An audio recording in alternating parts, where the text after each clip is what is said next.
Amigos, sejam bem-vindos ao canal Reproduzindo a História. O tema deste vídeo é sobre a Primeira Guerra Mundial. Vamos abordar todo o contexto, as causas e as consequências deste terrível conflito, que marcou e aterrorizou toda uma geração na Europa. A Primeira Guerra Mundial também ficou conhecida como a Grande Guerra, até o início da Segunda Guerra Mundial. O início do século XX foi um período de avanços científicos enormes, de uma industrialização maciça, mas também ainda haviam alguns impérios, por exemplo o otomano, o alemão, o russo e o britânico. E as potências europeias buscavam se expandir ainda mais e miravam a Ásia e principalmente o continente africano. A Europa do início do século XX era um continente que aparentava estar em paz, mas como diz o ditado, as aparências enganam. Por trás de uma exuberante Paris e sua Torre Eiffel, de Londres e a sua modernidade, do Império Alemão e a sua industrialização, do Império multiétnico poliglota, o Austro-Húngaro, e do Império Russo czarista, em seus momentos derradeiros, existiam cicatrizes abertas, revanchismo, temores e a busca por prestígio. A Europa estava em paz, mas se preparando para a guerra, na chamada Paz Armada. Mas antes de eu aprofundar no contexto da Primeira Guerra, eu tenho dois recados bem rápidos. O primeiro é que se você vai prestar algum concurso público ou Enem, vá na descrição do vídeo nos links e aproveite esses cursos excelentes.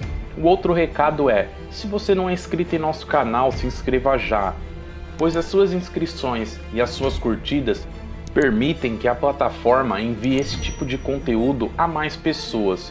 Desde já, eu conto com a sua ajuda. Em 1914, a Europa era literalmente um barril de pólvora prestes a explodir. O Império Alemão desejava ser uma potência colonial, assim como França e o Reino Unido eram, e o Kaiser Wilhelm II desenvolveu um amplo programa de crescimento naval, que obviamente assustaria os britânicos e franceses. Havia um revanchismo enorme por parte dos franceses em relação aos alemães pela derrota humilhante na Guerra Franco-Prussiana de 1871, episódio que culminaria com a unificação da Alemanha e a perca da região pela França da Alsácia e Lorena, região que era rica em carvão e minério de ferro. Diante do crescimento do Império Alemão e das ambições de seu Kaiser, França e Reino Unido, para se protegerem, assinariam um acordo chamado a Entente Cordiale em 1904, dando fim a quase 1000 anos de hostilidades. Para se ter uma ideia do Império Britânico, o Império Britânico abrigava cerca de 1/5 da população da Terra. Eram mais de 420 milhões de pessoas sobre os seus domínios. Cerca de 24% da área terrestre pertenciam aos britânicos e, claro, o rei George V queria manter o status de seu império como o maior de todos.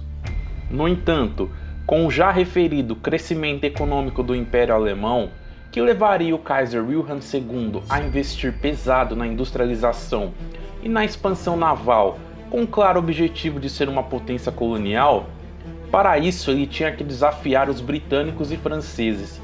A Royal Navy possuía o dobro de embarcações que a Marinha Alemã, mas mesmo assim os britânicos não estariam dispostos a pagarem para ver e iniciaram as suas expansões marítimas e também das suas forças armadas. Os franceses também fariam o mesmo. Em 1892, o Império Alemão, o Império Austro-Húngaro e a Itália assinariam uma aliança. Aliança esta conhecida como a Tríplice Aliança. Basicamente, o objetivo desta aliança era isolar a França na Europa continental. Nesta época também, o pan-germanismo e o pan-eslavismo estavam em alta na Europa, aumentando as tensões entre os governos. A Tríplice Aliança tinha dois países que tinham desavenças antigas, no caso a Itália e a Áustria-Hungria, referente a questões territoriais no processo de unificação da Itália. Vendo esta movimentação estratégica, França e Reino Unido trataram de se aliar com o Império Russo, formando assim a Tríplice Entente. As potências centrais teriam o gigante russo ao leste, com quem teriam que se preocupar. Os russos desejavam a região dos Balcãs sob a sua esfera de influência e tinham na Sérvia uma aliada para o seu pan-eslavismo. A Sérvia desejava sair da zona de influência do Império Austro-Húngaro e se aproximar do Império Russo. O curioso é que o rei George V do Reino Unido, o Kaiser Wilhelm II do Império Alemão e o czar russo Nicolau II eram primos. Nem os laços familiares entre os chefes de Estado impediu a Primeira Guerra Mundial. Diante deste emaranhado de alianças, de uma incessante corrida armamentista e de movimentos nacionalistas e independentistas, faltava um estopim para que a guerra acontecesse. E esse estopim aconteceu numa região remota da Europa, os Balcãs, que estavam sob a esfera de influência do Império Austro-Húngaro. E os sérvios queriam sair dessa esfera de influência.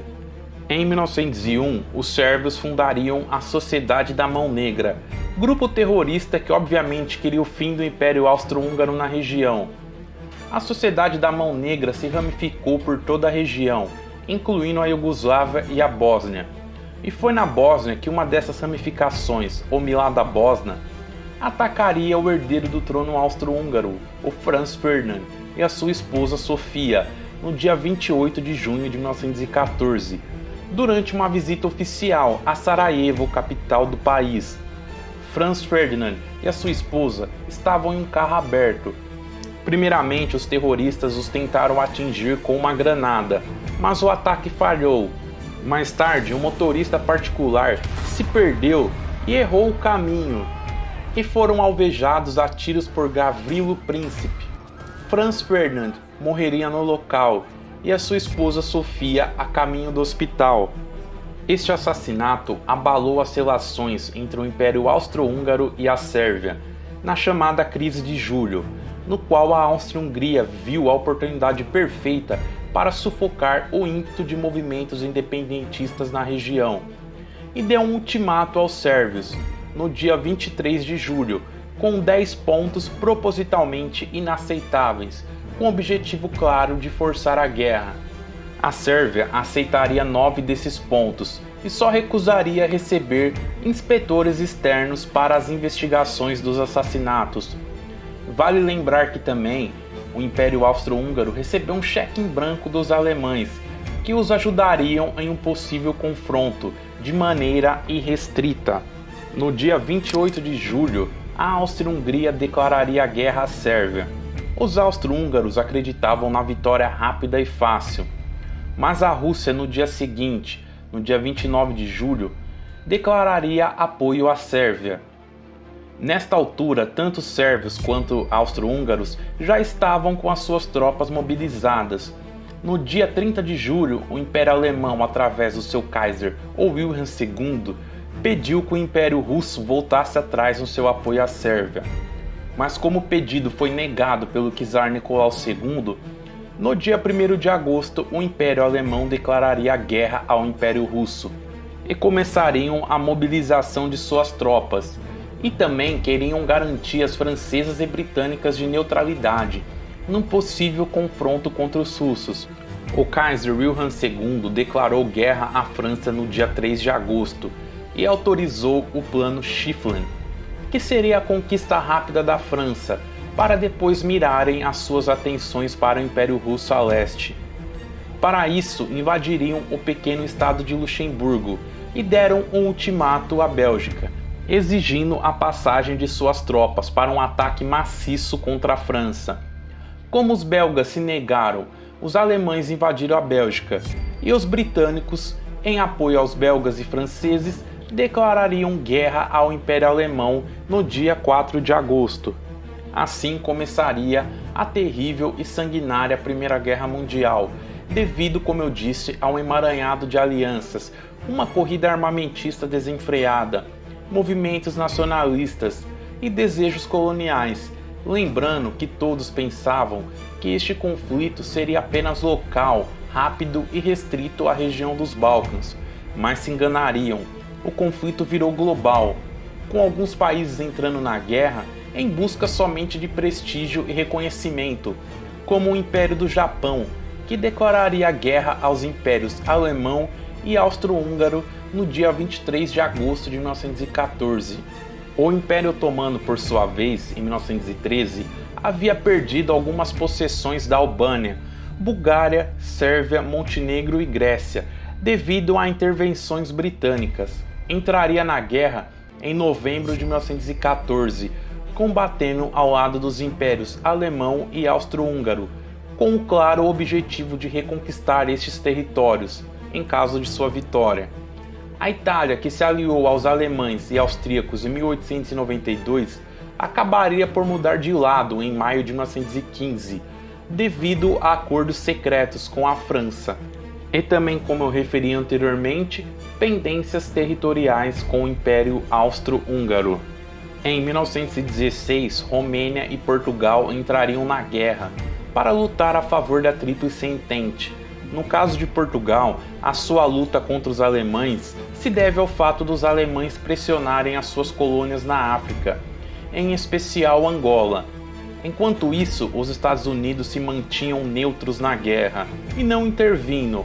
Ou então o presidente Woodrow Wilson foi reeleito tendo esta proposta em 1916. Mas em fevereiro de 1917, espiões do Reino Unido descobririam um plano alemão para trazer o México para a guerra, nos prometendo os territórios que os mexicanos haviam perdido para os Estados Unidos, no caso o Texas, o Novo México e o Arizona.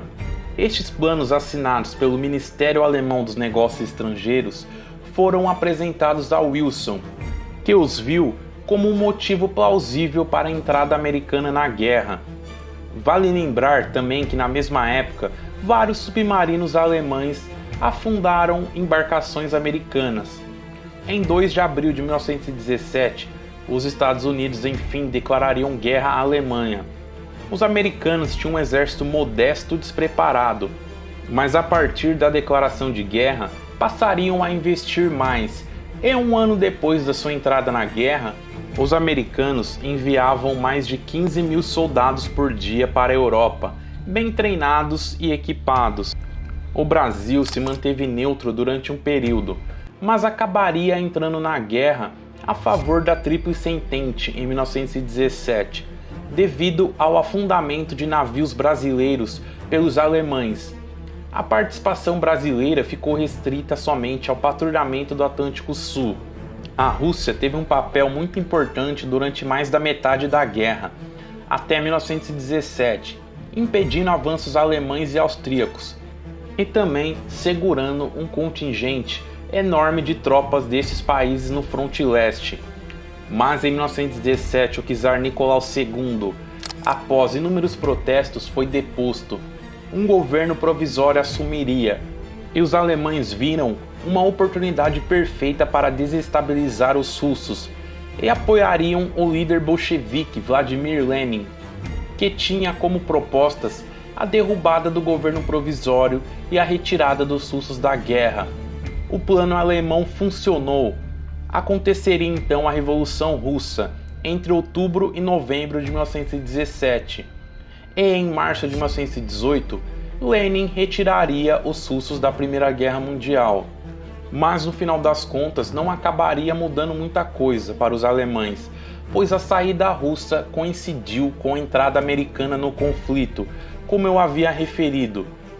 Obviamente, a entrada americana balanceou as forças na Europa. No fronte oeste, como eu disse no começo do vídeo, a Alemanha esperava uma batalha rápida com a capitulação da França. Conquistaria partes da Bélgica e da França, chegando a estar menos de 100 km da capital francesa, Paris.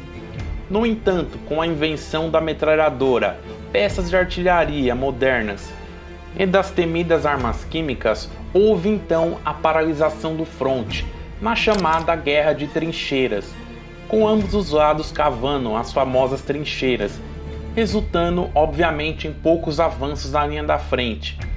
Mas foram batalhas travadas terrivelmente para tentar romper as defesas do inimigo, mas também falhavam de maneira retumbante, causando enormes baixas. Em especial a Batalha do Somme, que aconteceu na França entre julho e novembro de 1916, deixou mais de 1 milhão de soldados mortos para que no final franceses e britânicos avançassem somente cerca de 10 quilômetros nas linhas alemãs. As condições das trincheiras também contribuíram para muitas baixas. Frequentemente, os soldados conviviam com alta umidade, calor, corpos em decomposição, ratos, piolhos, febres e etc.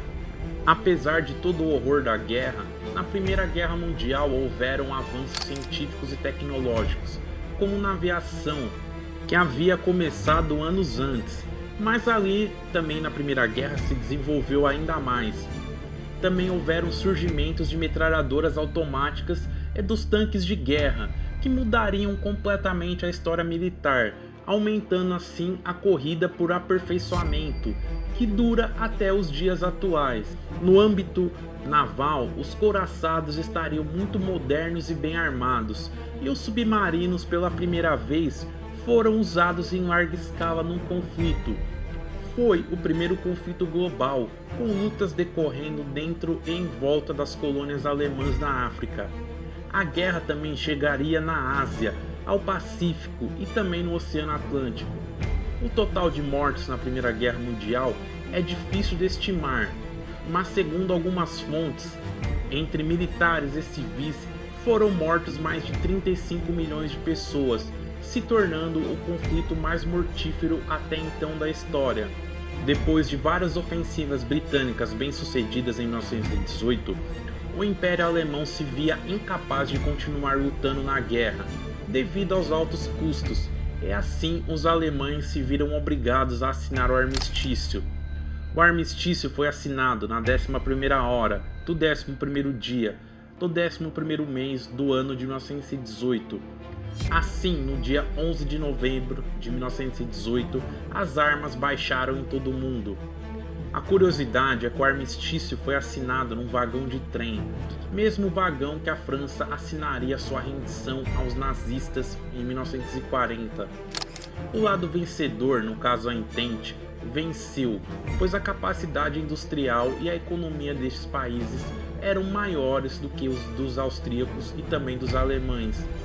Esta guerra marcou e traumatizou toda uma geração na Europa, e o modo como os vencedores da guerra tratariam os vencidos, em especial o Tratado de Versalhes, levou ao aparecimento de movimentos extremistas na Europa, como o fascismo italiano e o nazismo alemão.